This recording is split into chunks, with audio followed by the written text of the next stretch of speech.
जय गुरु जी। वीडियो को लाइक कीजिए, चैनल को सब्सक्राइब कीजिए और बेल आइकन को प्रेस कर दीजिए ताकि आपको लेटेस्ट वीडियो के अपडेट्स मिलते रहें। जय गुरु जी। आज मैं आप सबके साथ जो सत्संग शेयर करूंगा वो भारत भूषण चौधरी अंकल जी का है और अंकल जी दिल्ली से हैं। चलिए आज का ये दिल छू जाने वाला सत्संग हम अंकल जी की जुबानी हम सब सुनते हैं। बहुत ही अद्भुत सत्संग शेयर करा है अंकल जी ने। जैसे अंकल जी ने सत्संग हमारे साथ शेयर करा है वैसे ही आप सबके साथ इस सत्संग के माध्यम से आज मैं साझा करूंगा। इसलिए आप सब संगत सत्संग के अंत तक बने रहना, उस सत्संग को बहुत ध्यान से सुनना, उस सत्संग को बीच में ना छोड़ें, क्योंकि सत्संग सुनने वाले का भी कल्याण होता है और सत्संग करने वाले का। और हो सकता है जो आप आज सत्संग सुने उससे आपको भी अपने कई सवालों के जवाब मिल जाए। चलिए सत्संग शुरू करते हैं। जय गुरु जी। मैं गुरु जी के संपर्क में जनवरी 2000 में आया, जब मेरा बाईपास ऋष्यपुत्र एक बड़ी संस्था के साथ अधिकृत लेखपाल का अध्ययन कर रहा था। वह गत 2 वर्ष से पीठ शूल से पीड़ित था। पिछले 10 मास से बिस्तर पर था और उसे हिलने डुलने और बैठने में अति वेदना होती थी। मैंने उसे दिल्ली, जालंधर, इंदौर, पलवल और सोना के सब बड़े विशेषज्ञों को और हकीमों को दिखा दिया था। इसके अतिरिक्त ज्योतिषियों को भी दिखा चुका था। सब यही कहते थे कि उसे कोई समस्या नहीं है और उसका भविष्य अति उज्जवल है। फिर दिसंबर 1999 में मेरे बड़े भ्राता श्री शिव कुमार चौधरी, एक वरिष्ठ पुलिस अधिकारी, ने दिल्ली के पुलिस आयुक्त डॉक्टर कृष्णकांत पाल के घर पर गुरुजी के दर्शन किए। शीघ्र ही जनवरी 2000 के प्रथम सप्ताह में हमने एम्पायर स्टेट में गुरुजी के दर्शन किए। उस दिन पहली बार 10 माह के उपरांत मेरा पुत्र शरद गुरुजी के चरणों में 2.5 घंटे तक बिना किसी वेदना के जमीन पर बैठा रहा। जब हम चलने को हुए तो गुरुजी ने अगले दिन आने को कहा। हमने वही किया। गुरुजी को प्रश्न करने पर मैंने उन्हें अपने पुत्र के पीठ दर्द के बारे में बताया। गुरुजी ने कहा कि उन्होंने उसे पहले ही आशीर्वाद दे दिया है। वो ताम्र लोटा लाने को कहा। गुरुजी ने उसे अभिमंत्रित किया। उसमें से 1 मास तक जल पीने के पश्चात मेरा पुत्र बिल्कुल स्वस्थ हो गया। अब वह अधिकृत लेखपाल बनकर एक अंतर्राष्ट्रीय संस्था के साथ कार्यरत है। गुरु कृपा से उसे 1.5 वर्ष के लिए अमेरिका भेजा गया है। गुरुजी को असीम कृपा से मेरी बेटी को MBBS पाठ्यक्रम में प्रवेश मिल गया था। उसकी कक्षाएं 1 सितंबर से प्रारंभ होनी थी, पर 1 अगस्त से उसे मियाठी ज्वर ने घेर लिया। मेरी बहन के पुत्र डॉक्टर गिरीश बजाज ने उसकी चिकित्सा आरंभ करी। वह उसे देखने के लिए प्रतिदिन पात्र 8 बजे चिकित्सालय जाने से पूर्व घर आते थे। सब प्रयास करने पर भी ज्वर कम नहीं हो रहा था। 24 अगस्त को गुरुजी ने जब मेरी पत्नी के संगत में ना आने के बारे में प्रश्न किया तो मैंने उन्हें बताया कि वह रोग सतपंथ बेटी की देखभाल में लगी हुई है। गुरुजी ने कहा कि यह उनको पहले क्यों नहीं बताया गया। उन्होंने अपने चरणों से एक फूल माला उठाकर मुझे देकर कहा कि उसे 1 बाल्टी जल में डालकर उस जल से बेटी को स्नान करना है। अगले दिन पात्र मेरी बेटी ने वैसा ही किया और उसका तापमान एकदम गिरकर 98.5% हो गया। पिछली रात्रि को 101% था। जब 8 बजे डॉक्टर बजाज आए तो वह तापमान में गिरावट देखकर अचंभित रह गए।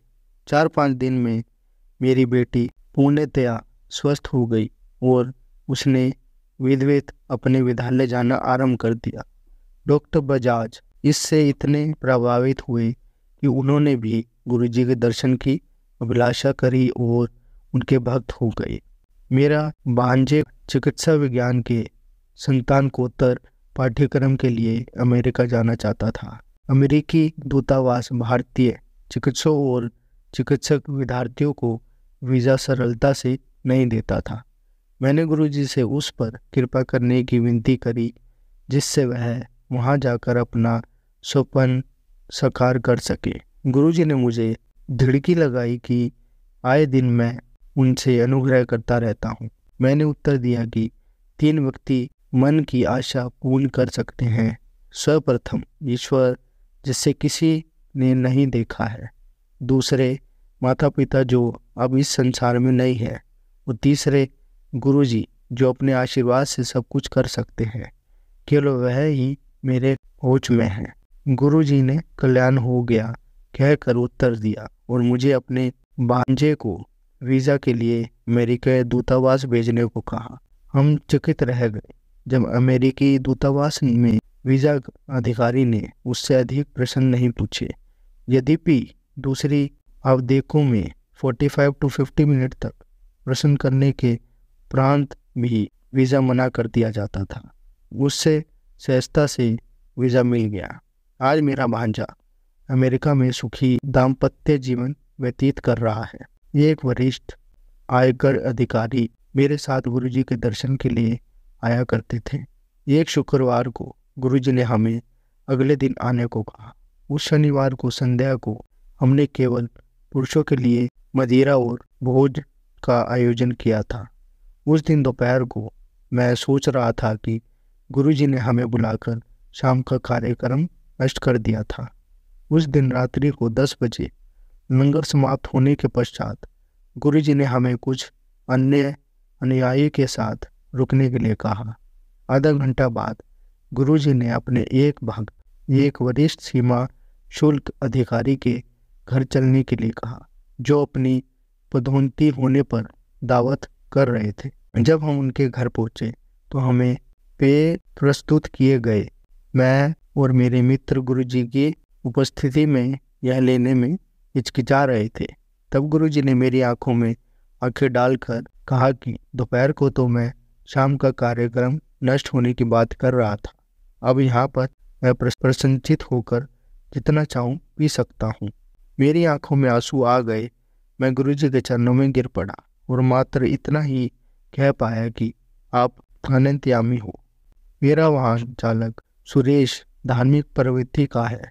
एक दिन मैंने उसे संगत में अंदर आकर गुरुजी के दर्शन करने को कहा, पर वह समस्त बहनजनों की उपस्थिति के कारण झिझक रहा था। संगत के उपरांत में किसी को विदा करने अंतर्राष्ट्रीय विमानपत्तन गया था। 2 बजे के आसपास जब मेरी गाड़ी मुख्य मार्ग पर मुड़ रही थी तो मैंने गुरुजी को वहां पर कुछ अनुयायी के साथ देखा। मैंने सुरेश को रुकने को कहा और हम दोनों उत्तर पर गुरुजी के चरण स्पर्श। गुरुजी मुस्कुरा कर बोले कि मेरी इच्छा अपने वाहन चालक को नेक दर्शन कराने की थी, इसलिए वह आए थे। मेरे पास उनको धन्यवाद करने के लिए शब्द नहीं थे। मेरे छोटे भाई की पत्नी के गले में कुछ असाधारण सूजन थी और हमें वह था कि वह कैंसर ना हो। गुरुजी को बताने पर उन्होंने कहा कि हम चिंता ना करें और उसकी चिकित्सा अखिल भारतीय आयुर्विज्ञान संस्था में करवाएं। मेरे एक संबंधी जो शल्य चिकित्सक हैं ने वहां पर डॉक्टर शर्मा से संपर्क करने को कहा। डॉक्टर शर्मा गुरुजी के अनुयायी हैं और उनके कृपा पात्र हैं। उस दिन संध्या को जब हम गुरुजी के पास गए तो उन्होंने कहा कि डॉक्टर शर्मा उसकी शल्य चिकित्सा करेंगे। गुरुजी के कथा अनुसार डॉक्टर शर्मा ने ही उसकी शल्य क्रिया करी और अब वह बिल्कुल स्वस्थ है। मुझे पूर्ण विश्वास है कि गुरुजी शिव के अवतार हैं। वह सब कुछ जानते हैं और समय आने पर बिना पूछे ही अपना आशीर्वाद दे देते हैं। उनकी शरण में आए प्रत्येक अनुयायी को सब प्राप्त हो जाता है। गुरुजी के लिए जाति और धर्म अतिहीन है। उनकी दृष्टि में इस संसार के सब प्राणी एक समान हैं। शिव ने गुरुजी को इस संसार में हम सबके जीवन की यातनाओं और कष्टों से मुक्त करने के लिए भेजा है। गुरुजी ने सबको ओम नमः शिवाय शिवदी सदा सहाय मंत्र दिया है। मैं उसमें ओम नमः शिवाय गुरुजी सदा सहाय ओम शांति और जय गुरुदेव जोड़कर उसका संशोधन करना चाहूँ। जय गुरुजी, शुक्राना गुरुजी। संगत जी, आज हम आपको श्री रुद्र संहिता का दूसरा अध्याय पढ़कर सुनाएंगे। नारद जी की काम वासना। सूत जी बोले, है ऋषियों, एक समय की बात है, ब्रह्मापुत्र नारद जी हिमालय पर्वत की एक गुफा में बहुत दिनों से तपस्या कर रहे थे। उन्होंने दृढ़ता पूर्वक समाधि लगाई थी और तप करने लगे थे। उनके उग्र तप का समाचार पाकर देवराज इंद्र कांप उठे। उन्होंने सोचा कि नारद मुनि मेरे स्वर्गलोक के राज्य को छीनना चाहते हैं। यह ख्याल आते ही इंद्र ने उनकी तपस्या में विघ्न डालने की कोशिश की। उन्होंने कामदेव को बुलाया और कहने लगे, हे कामदेव, तुम मेरे परम मित्र एवं हितैषी हो। नारद हिमाचल पर्वत की गुफा में बैठकर तपस्या कर रहा है।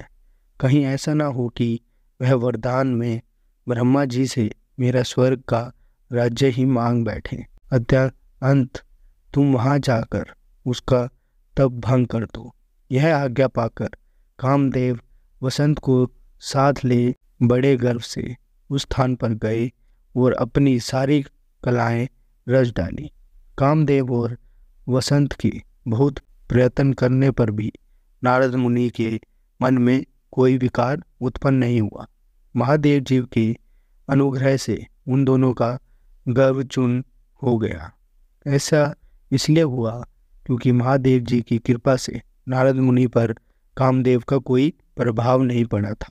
पहले उस आश्रम में भगवान शिव ने भी तपस्या की थी। उसी स्थान पर उन्होंने ऋषि मुनियों की तपस्या का नाश करने वाले कामदेव को भस्म कर डाला था। कामदेव को भस्म देखकर उनकी पत्नी रति ने बिलखते हुए भगवान शंकर से उन्हें जीवित करने की प्रार्थना की तथा सभी देवता भी शिवजी जी से प्रार्थना करने लगे। तो भगवान महादेव जी ने कहा था कि कुछ समय पश्चात कामदेव स्वयं जीवित हो जाएंगे, किंतु इस स्थान पर और इसके आसपास जहाँ तक भस्म दिखाई देती है वहाँ तक की पृथ्वी पर कामदेव की माया और काम बाण का कोई प्रभाव नहीं पड़ेगा।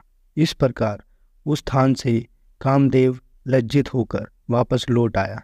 देवराज इंद्र ने जब यह सुना कि नारद जी पर कामदेव का कोई प्रभाव नहीं पड़ा तो उन्होंने नारद जी की खूब प्रशंसा की। भगवान शिव की माया के कारण वे भूल गए थे कि शिवजी जी के शाप के कारण उस स्थान पर कामदेव की माया नहीं चल सकती।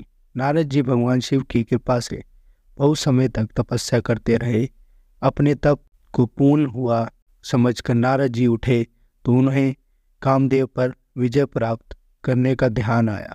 तब उन्हें मन ही मन इस बात का घमंड हुआ कि उन्होंने कामदेव पर विजय प्राप्त कर ली है। इस प्रकार अभिमान से उनका ज्ञान नष्ट हो गया। वह यह समझ नहीं सके कि कामदेव के पराजित होने से कामदेव के पराजित होने में भगवान शंकर की ही माया थी। जब वे अपनी काम विजय की कथा सुनाने के लिए शीघ्र ही कैलाश पर्वत पर जा पहुँचे और भगवान शिव को नमस्कार करके अपनी तपस्या की सफलता का समाचार तथा कामदेव पर विजय प्राप्त करने का समाचार कह सुनाया। यह सब सुनकर महादेव जी ने नारद की प्रशंसा करते हुए कहा, हे नारद जी, आप परम धन्य हैं, परंतु मेरी एक बात याद रखना कि यह समाचार किसी अन्य देवता को मत सुनाना, विशेषकर भगवान विष्णु से तो इस बात को कदापि ना कहना। यह वार्ता सबसे छिपाकर रखने योग्य है। तुम मेरे प्रिय हो, इसलिए मैं तुम्हें यह आज्ञा देता हूँ कि यह बात किसी के सामने प्रकट मत करना। परंतु वे तो शिव की माया से मोहित हो चुके थे, इसलिए उनकी दी शिक्षा को ध्यान में ना रखते हुए वे ब्रह्मलोक चले गए। वहाँ ब्रह्मा जी को नमस्कार कर बोले, मैंने अपने तपोबल से कामदेव को जीत लिया है। यह सुनकर ब्रह्मा जी भगवान शिव के चरणों का चिंतन करके सारा कारण जान लिया तथा अपने पुत्र नारद को यह सब किसी और से कहने के लिए मना कर दिया। नारद के मन में अभिमान के अंकुर उत्पन्न हो गए थे, जिसके फलस्वरूप उनकी बुद्धि नष्ट हो गई थी। वे तो तुरंत विष्णुलोक पहुंचकर भगवान विष्णु को यह सारा किस्सा सुनाना चाहते थे। अत्यंत शीघ्र ही वे ब्रह्मलोक से चल दिए। नारद मुनि को आते देखकर भगवान विष्णु सिंहासन से उठ खड़े हुए। उन्होंने नारद को गले लगा के लिया और आदर सहित आसन पर बिठाया। भगवान शिव के चरणों का स्मरण करके भगवान विष्णु ने नारद जी से पूछा, नारद जी, आप कहाँ से आ रहे हैं और इस लोक में आपका शुभ भागमन किस लिए हुआ है?